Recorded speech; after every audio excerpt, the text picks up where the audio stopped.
Огонь славы у Кремлевской стены, на могиле неизвестного солдата. Символ вечности, огонь и камень. Пискаревское кладбище в Санкт-Петербурге. Мамаев курган.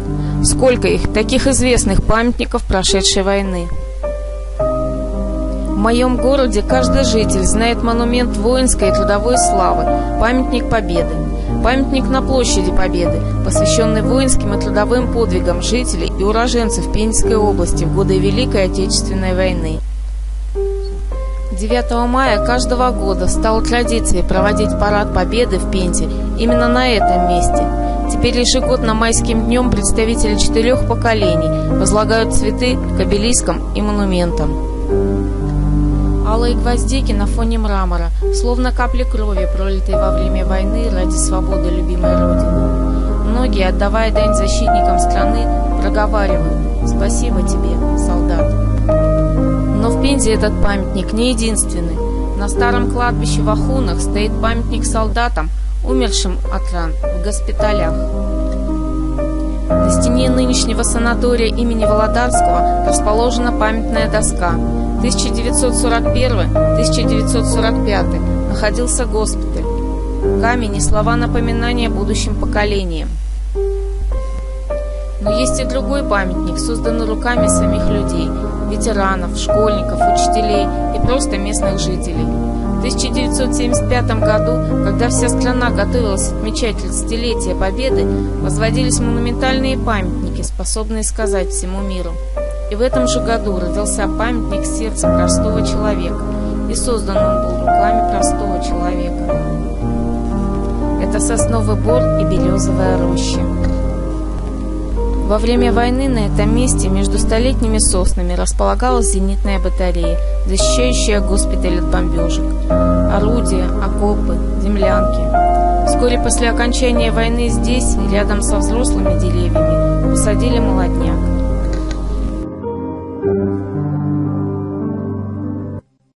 Я Федулова Мария Андреевна. В 1951 году работала я в лесничестве. Начальником был, лесничим был Шкурин. И Ильин. Лесником был Ваняев и Винниченко. Вот. Сажали сосенки. Там были и крупные сосны. Вот по этим соснам мы сажали саженцы. Это в 1951 году. Вот. С вами сажали? Сажал со мной. Кто сажал вместе с вами? Горбатова Наташа сажала, Хритонова Лена и Жаркова Маруся, и Васина Нюра сажали со мной вместе сосенки. Наверное, тогда, в далеком 1951 году, не задумывались о памяти через поколение. Слишком свежими были раны, нужно было создавать мирную жизнь, восстанавливать старые дома, строить новые. Через 30 лет выросли сосны, у солдат родились и повзрослели дети. И теперь уже вместе со своими внуками солдаты пришли посадить березки. 1975 год. Близился праздник, 30-летие Победы.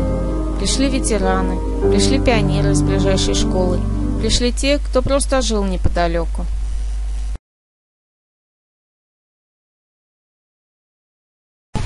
Хочу сказать, что я выросла среди этих сосен, среди этого леса.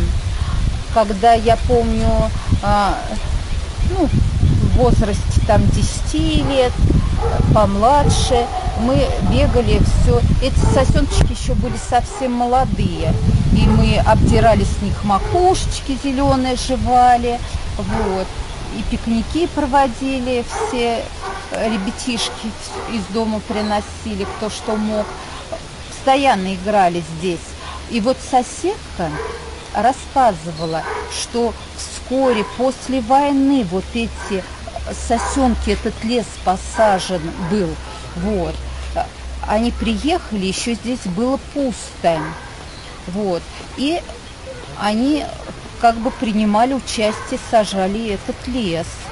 А уж вот когда я училась в 8 классе, то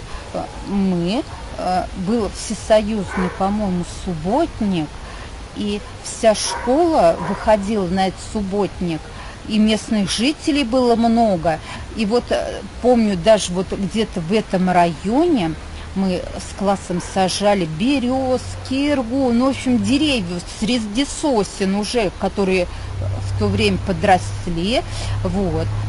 И нас, потом наш класс, наградили вот за этот субботник, и мы всем классом ездили в Ленинград на экскурсии, целую неделю жили в Ленинграде. Вот именно за этот субботник нас наградили.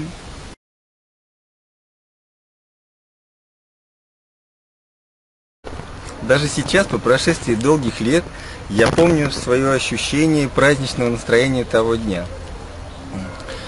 Пахнет чем-то неопределенным. Не сказать, чем именно: влажной землей, молодой листвой или травкой свежей. Я помню, что я был чрезвычайно горд, что меня взяли сажать деревья. Отец копал ямки, так как это все-таки тяжелый труд. Я держал молоденькие березки, боялся сломать. А брат притаптывал землю, бегал за водой, поливал. Народу было очень много. Ветераны с орденскими планками, с наградами. Мы робели перед ними. Не было никакого пафоса. Сажали без какой-то помпы. Не было оркестров, никакой комиссии, не было протоколов. У всех это шло от души. Ну, правда, после всего этого был костер, пекли картошку. Мы расспрашивали ветеранов о войне, расспрашивали их о наградах. Сидели до поздней ночи. Домой мы пришли, когда стало уже совсем темно. А потом каждый день родители заставляли нас с братом поливать молодые саженцы. В те времена мы очень этого не любили. А сейчас слезы наворачиваются, к горлу подступает комок.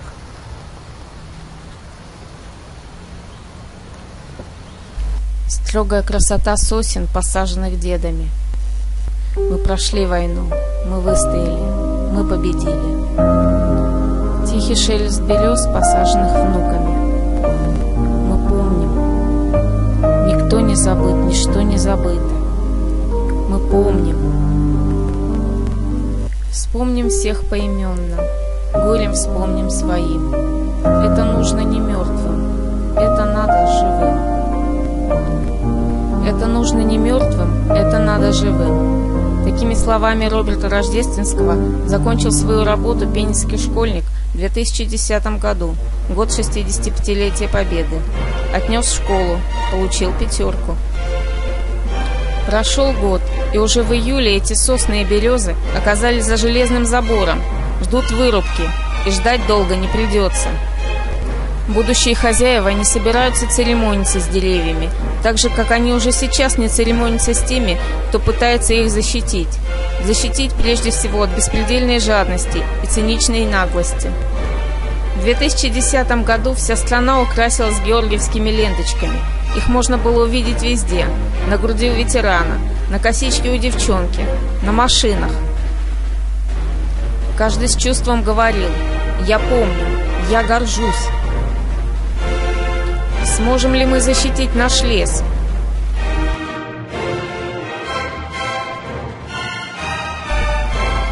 Хватит ли нам смелости противостоять произволу? Сможем ли мы в конце концов сказать: мы выстояли? И потом с чувством повторить: я помню, я горжусь.